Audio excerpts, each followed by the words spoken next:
غزت الانتماءات السياسية الأسرة الفلسطينية منذ زمن، لكن تبعات هذه الانتماءات أخذت منحى آخر عن وجهتها الصحيحة في ظل الانقسام السياسي على الساحة الفلسطينية بين الفصيلين الأكبر فتح وحماس. هنا في مخيم البريج وسط قطاع غزة تعيش أسرة جبريل.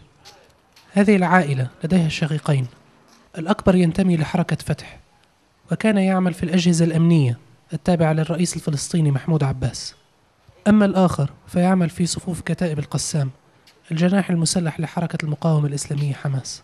اسمي طارق جبريل، طبعا عمري 30 سنة، متزوج وعندي ولد. أعمل في السلطة السابقة في الجيش، وطبعا انتماءات سياسية. طبعا حركة فتح اللي سالك الطريق الصح، يعني في عندها برنامج سياسي، في عندها برنامج وطني،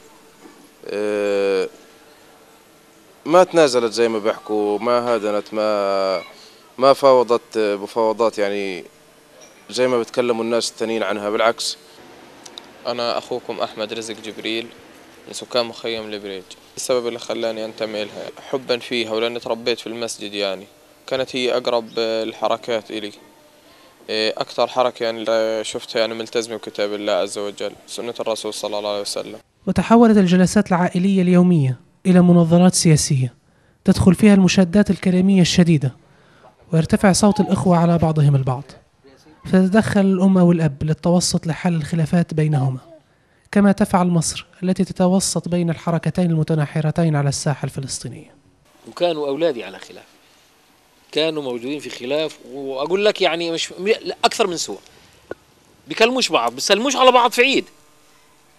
لكن لما شعرت بمسؤوليتي أنا كأب، أنا القائد، كلكم راع وكلكم راع وكلكم مسؤول عن رعيته، بديت يعني أجلس مع أولادي، تعال، هل من الدين أنك تخسر أخوك؟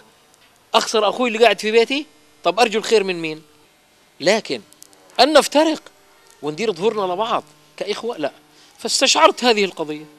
هذه الخلافات لا تقتصر فقط على الإخوة أو حتى على الفصائل المحلية، فالخلاف أكبر من هذا بكثير، وهناك أطراف دولية تدعم كل طرف. فمثلا حركة حماس مدعومة من قبل إيران وبعض الدول العربية كسوريا وقطر، وبعض الحركات الإسلامية الأخرى كحركة الإخوان المسلمين وحزب الله. أما حركة فتح فمدعومة من الدول الغربية بالإضافة إلى بعض الدول العربية. للأسف الشديد أن هناك دول خارج فلسطين ليس لنا علاقة بها، بينها حروب. الحروب هذه لا تتم على أرض هذه الدول بل تتم على أرضنا. القرار الفلسطيني ليس قرارا مستقلا، القرار الفلسطيني أصبح مرتبط بأجندة خارجية. هي زادت المشاكل وكبرت المشاكل، وهي من هنا بدأت الخلاف الكبير. يعني الكرسي هو سبب الخلاف الأول. بصراحة أقول لك أنا وجهة نظري، يعني لولا أنه يوجد دعم إعادة إعمار غزة وملايين التي يعني جاء الدعم لإعادة إعمار غزة لم يجلس الطرفين للمصالحة.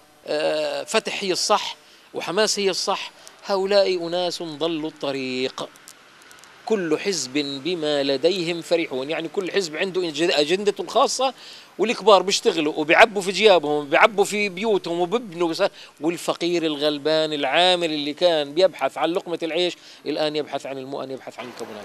ويرى المراقبون أن الانقسام الفلسطيني داخل الأسرة الفلسطينية سيبقى مرتبط بالحالة السياسية القائمة في الساحة الفلسطينية إلى حين رأب الصدع بين الفصيلين الأكبر على هذه الساحة.